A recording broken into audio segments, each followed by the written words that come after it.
He thought he was putting a black man in his place. He had no idea he was pointing a gun at the most powerful judge in the state. On a quiet Saturday morning, Officer Mark Denton saw a man standing in the yard of a newly sold home. The man was black, distinguished, wearing a classic light blue shirt that caught the sunlight just enough to hint at quiet elegance.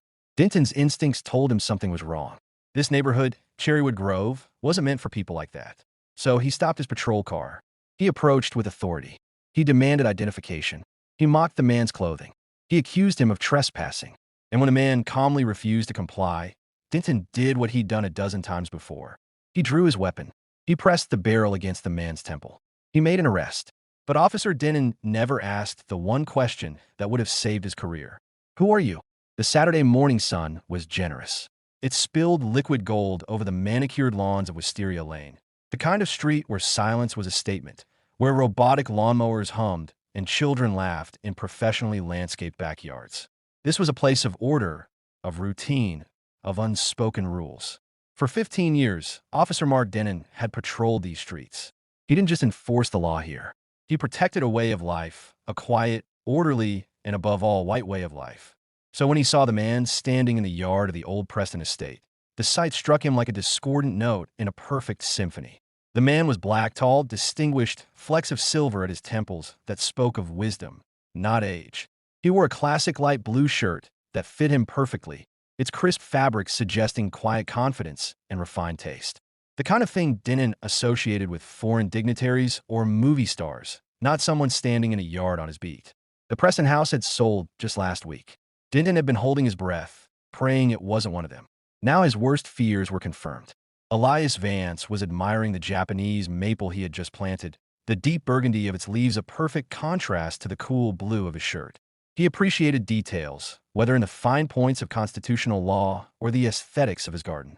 He'd earned this peace of tranquility. Denton pulled his patrol car to the curb with a sharp, aggressive halt that was entirely unnecessary on the empty street.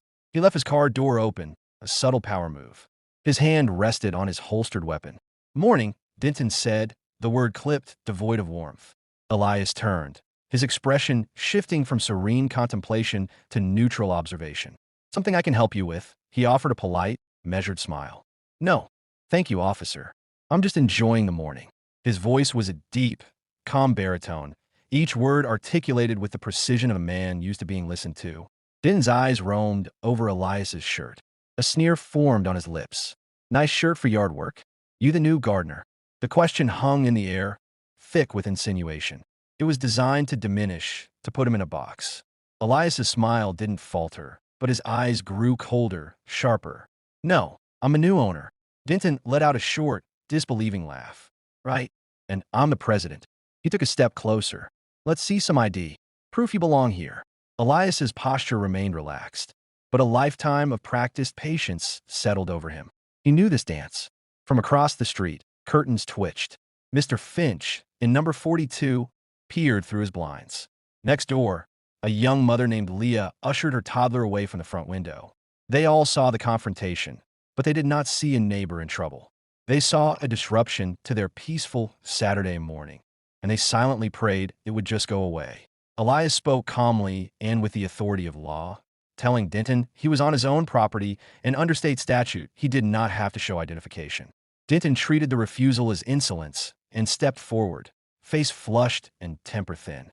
He barked an order for identification, and when Elias refused, he snapped open his holster and drew his service weapon, pressing the barrel to Elias's temple. The barrel was a cold assertion of power, immediate and obscene. Elias did not flinch. He met Denton's fury with a steady, unafraid gaze and warned that the officer would regret his choice. Denton answered with a cruel laugh, slapped handcuffs on Elias, and announced a false charge of obstruction over the radio as he shoved the man toward the cruiser. Leah across the street held her phone with shaking hands, but a steady lens, and filmed the whole thing, because small witnesses sometimes become shields. In the patrol car, Elias felt the metallic sting of cuffs and the deeper wound of being paraded as a criminal in his own neighborhood.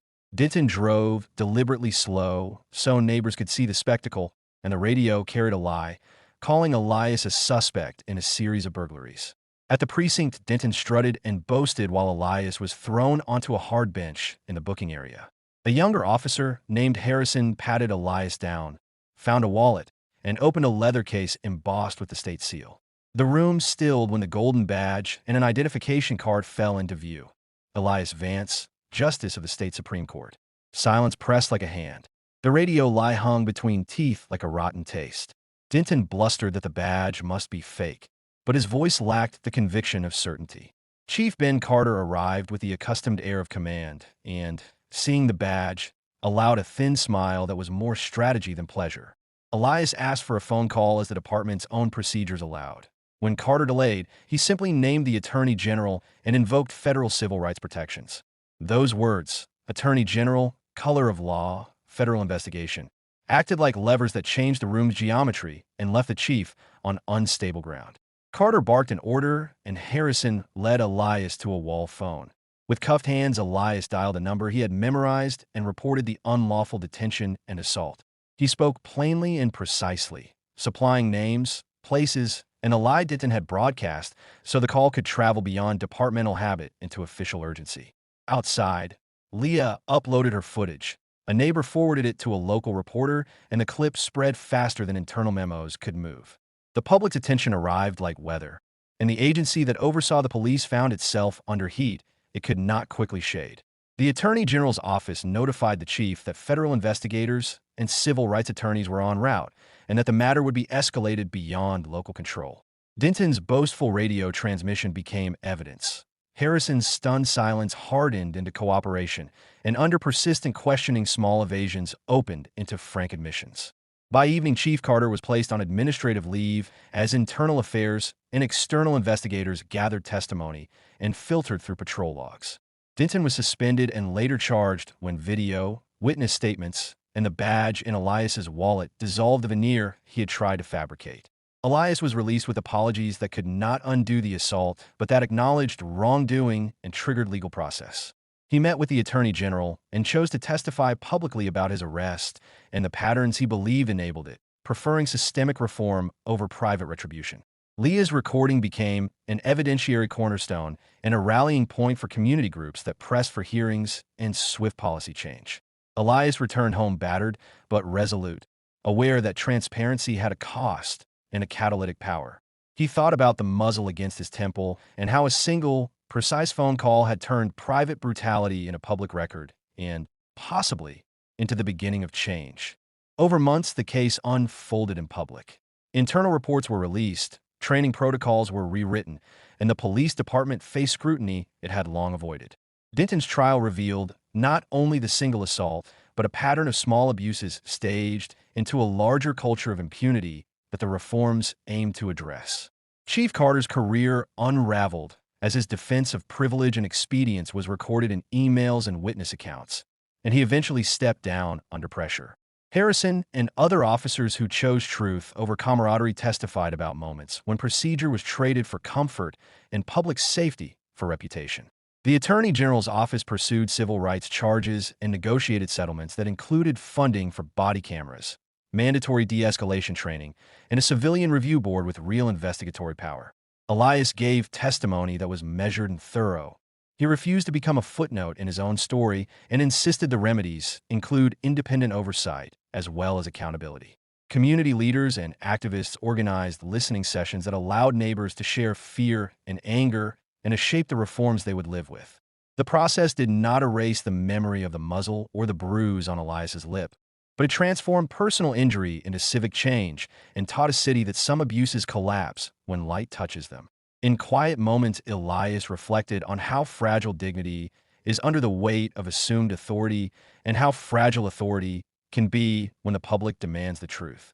He kept the badge in a drawer and sometimes touched it as if to remember that office carries both power and vulnerability, and that one refusal to bow can tilt the arc of accountability.